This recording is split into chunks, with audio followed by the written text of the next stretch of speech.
एकनाथ शिंदे हे नाव जून 2022 मध्ये झालेल्या राजकीय भूकंपाने महाराष्ट्रातच नव्हे तर देशात पोहोचलं। शिवसेनेत सर्वोच्च स्थानी मानल्या जाणाऱ्या मातोश्री आणि ठाकरे घराण्यालाच एकनाथ शिंदेंनी आव्हान दिलं। 40 आमदारांना सोबत घेऊन बंडाचं निशाण फडकवलं आणि उद्धव ठाकरेंना मुख्यमंत्री पदावरून खाली खेचलं।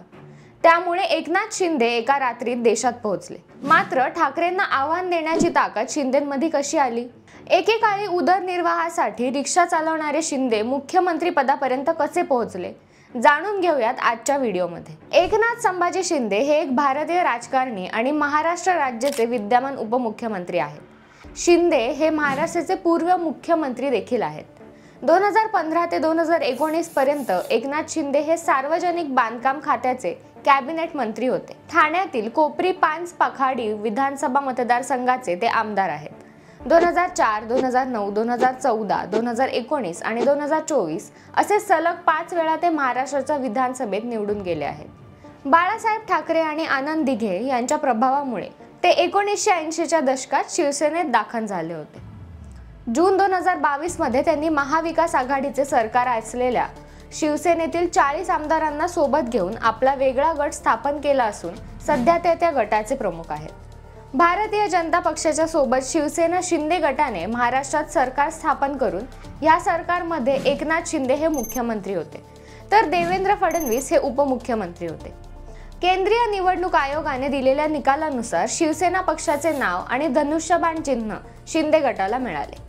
एकनाथ शिंदे यांचा जन्म 9 फेब्रुवारी 1964 रोजी सातारा जिल्ह्यातील अहिर येथे त्यांच्या आजोळी झाला। सातारा जिल्ह्यातील महाबळेश्वर तालुक्यातील दरेताम हे त्यांचे मूळ गाव। त्यांचे प्राथमिक शिक्षण ठाणे येथील किसन नगर क्रमांक 3 येथील ठाणे महानगरपालिकेच्या शाळेत क्रमांक 23 येथे झालं, तर माध्यमिक शिक्षण ठाणे येथीलच मंगला हायस्कूल येथे झाले।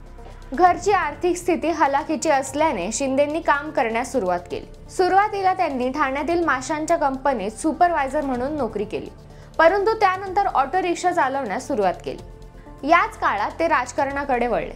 वयाच्या अवघ्या 20व्या वर्षी त्यांनी शिवसेनेच्या माध्यमातून समाजकारण व राजकारणात प्रवेश केला। शिवसेना प्रमुख बाळासाहेब ठाकरे यांच्या तेजस्वी विचारांनी आणि ओजस्वी वाणीने भारावलेल्या पिढीचा तो काळ होता। ठाण्यात शिवसेनेचे जिल्हा प्रमुख आनंद दिघे यांच्या नेतृत्वाखाली तरुण मंडळी शिवसेनेच्या झेंड्याखाली जमा होत होती। समाजात जागोजागी होणाऱ्या अन्यायाच्या विरोधात आणि मराठी माणसाच्या हितासाठी आक्रमक भूमिका घेणारी संघटना म्हणून शिवसेनेचा दबदबा निर्माण झाला होता। अशा वातावरणात एकनाथ शिंदे यांनीही शिवसेनेचा झेंडा हाती घेतला। आनंद दिघे यांनी 1984 मध्ये किसन नगर येथील शिवसेनेचे शाखा प्रमुख म्हणून एकनाथ शिंदे यांची नियुक्ती केली।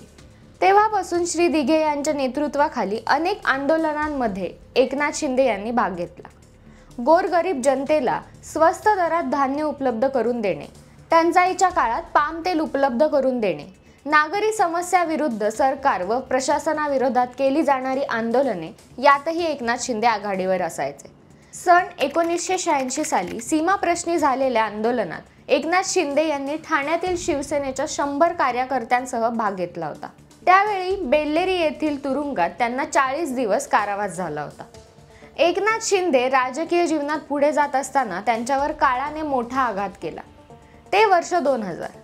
एकनाथ शिंदे यांना दीपेश, शुभदा ही 2 मुलं अपघातात गमवावी लागली। 2000 साली घडलेल्या भयंकर घटनेनंतर एकनाथ शिंदे बरेच खचले होते।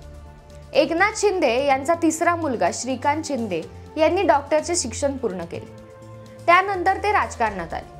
श्रीकांत शिंदे सध्या हे खासदार आहेत। 2024च्या महाराष्ट्र विधानसभा निवडणुकीमध्ये महायुतीच्या झालेल्या अभूतपूर्व यशानंतर मुख्यमंत्री देवेंद्र फडणवीस यांच्या नेतृत्वाखाली महायुती सरकारमध्ये एकनाथ शिंदे हे उपमुख्यमंत्रीपदी विराजमान झालेले आहेत। अशाच नवीन व्हिडिओसाठी ऑन द टॉक चॅनलला सबस्क्राईब करा आणि बेल आयकॉनवर क्लिक करा। धन्यवाद।